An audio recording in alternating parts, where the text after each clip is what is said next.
So I've chosen W sounds as one of the most difficult sounds for Russian students, especially to produce these sounds and also to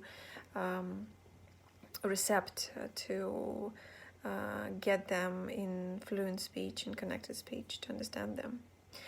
So W has an equivalent, a way, kind of equivalent in Russian language, because we have U, which is very similar, but U never occurs next to another vowel. So it is usually with a consonant. That's why Russian students tend to put V, which is a consonant, before any vowel instead of W. And for Russian students to produce W and a vowel, especially central vowel, like W or W, is very difficult. They tend to, because they have to keep their mouth in neutral position, basically in a vowel position, because W is a semi-vowel. It's very hard. You have to have a certain worked out physical muscles in your oral cavity to produce W and a vowel, semi-vowel and a vowel. And when W and V occur together in connected speech, this is also very difficult because we don't have these combinations of W, V together and W and vowel after that. So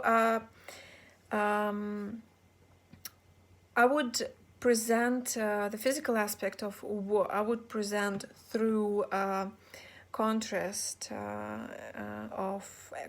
and similarity of U and W. We will start with producing U sound first. Then I would ask them to go back and to go further, spread their lips to the neutral position and say eh. And then ask them to basically do the whole way through from U to E. U, U, U, U, U. And they would get to the W sound. As far as I've said, there is no, it's not that difficult for Russian students to produce W sound because we have U. And it's not difficult to produce V sound where students have to touch, as it's a labiodental sound, to touch the lower lip with the upper teeth. So from production point of view, it's not that difficult. The sound is not that hard. But to help them hear this sound and to decipher it, I would, as usual, give them words one by one and ask them to raise their hands when they hear W or when they hear V. For example, willow, vector, whale, west, vest, and ask them to, it would be a whole class activity. To drill it, I have chosen to do a front chain of a tongue twister. William always wears a very warm woolen vest in winter. I would rather do only the first part of the tongue twister, and we would go all together. William wears a vest. William wears a vest. William wears a vest. William always wears a vest. William always wears a very warm vest. William always wears a very warm vest. And then we would do the whole sentence. William always wears a very warm woolen vest in winter. To finish it up, I've chosen a game. This game from Pronunciation Games by Mark Hancock, which is called the Pronunciation Journey. Here they would have a receptive and production time. And the rules of the games are